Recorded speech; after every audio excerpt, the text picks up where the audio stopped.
গন্ধরাজ কাতলা খেতে কিন্তু দারুণ হয়। এই রেসিপিটা কার কার পছন্দের এক রেসিপি? আমার কিন্তু খুবই পছন্দের একটা রেসিপি। খেতে কিন্তু দারুণ হয়।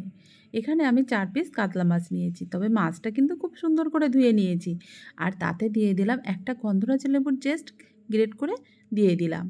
আর দিয়েছি এখানে আমি স্বাদ মতো নুন। এবার মাছের সাথে গন্ধরাজ লেবুর জেস্ট আর নুন দিয়ে সুন্দর করে মেখে কিছুক্ষণের জন্য রেখে দেবো। নুন দিয়ে মেখে রাখলে কিছুক্ষণ তাহলে মাছের ভেতরে নুনটা বেশ যাবে আর খেতেও কিন্তু মাছটা খুবই ভালো লাগবে। আর এখানে আমি কড়াইতে দিয়েছি সর্ষের তেল। রান্নাটা কিন্তু পুরোটাই আমি সর্ষের তেলেই রান্না করব। আর খুব বেশি তেলও লাগে না, খুব বেশি মশলাও লাগে না। খুবই সিম্পল একটা রেসিপি আর খেতেও দারুণ লাগে। এখানে মাছটা একটু ভাজা করতে বসিয়ে দিয়েছি আর এদিকে আমি পেঁয়াজ আর একটু কাঁচা লঙ্কা পেস্ট করে নেব। আর এদিকে মাছটা একটু উল্টে দেবো। খুবই হালকাভাবেই রান্না করব আর খুবই হালকাভাবেই মাছটা ভাজা করব, খুব কড়াও করব না। আর এদিকে টক দই ৪ চামচ টক দই নিয়েছি আর দিয়েছি তাতে ৬ থেকে ৭টা কাজু বাদাম আর একটু চারমগজ দিয়ে পেস্ট করে নেব।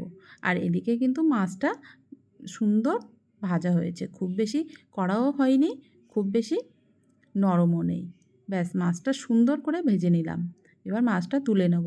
এবার সেই তেলেই আমি দিয়ে দিলাম ১ চামচ আদা বাটা আর দিয়েছি পেঁয়াজ আর কাঁচা লঙ্কার যে পেস্টটা বানিয়ে রেখেছিলাম সেটা দিয়ে দিলাম। এবার দিয়ে মশলাটা সুন্দর করে মিশিয়ে নিয়েছি। কিছুক্ষণ মিশিয়ে নেওয়ার পরে দিয়ে দিয়েছি আমি নুন, স্বাদ মতো নুন দিয়েছি আর মশলাটা কিন্তু একদম কষানো হয়ে গেছে। পেঁয়াজের থেকে জলটা পুরোটাই শুকিয়ে গেলে দিয়েছি এখানে যে দই আর কাজু বাদাম পেস্ট করে রেখেছিলাম সেটা দিয়ে আরেকটু আমি সুন্দর করে মিশিয়ে নেব। আর মশলা কিন্তু যত সুন্দর কষানো হয় তরকারি কিন্তু তত খেতে দারুণ হয়। এবার মিক্সিং জার ধুয়েও একটু জল দিয়ে দিলাম। আবারও আমি মশলাটা সুন্দর করে মিশিয়ে নেব। আর মশলাটা কিন্তু কষানো একদম হয়ে গেছে। দেখুন তলায় লেগে যাচ্ছে মানে মশলাটা কষানো হয়ে গেছে। দিয়েছি একটু জল, সামান্য একটু জল দিয়েছি হাফ বাটি। এবার ঝোলটা ফুটে এসেছে। এবার যে ভেজে রাখা মাছটা দিয়ে দেবো। এবার ৩ থেকে ৪ মিনিট রান্না করে নিলেই রেডি হয়ে যাবে গন্ধরাজ কাতলা। খেতে কিন্তু দারুণ হয়েছিল।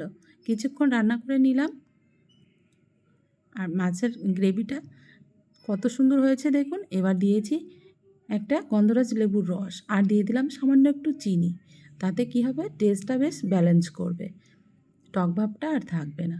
আর খেতে কিন্তু খুবই সুন্দর হয়েছিল। আর রেসিপিটা ভালো লেগে থাকলে অবশ্যই একটা লাইক করে দেবেন আর বাড়িতে বানিয়ে জানাবেন যে কেমন হয়েছে।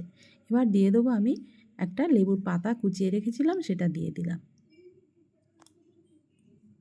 এবার দিয়ে দেবো লাস্টে, সবার লাস্টে একটু গন্ধরাজ লেবুর জেস্ট।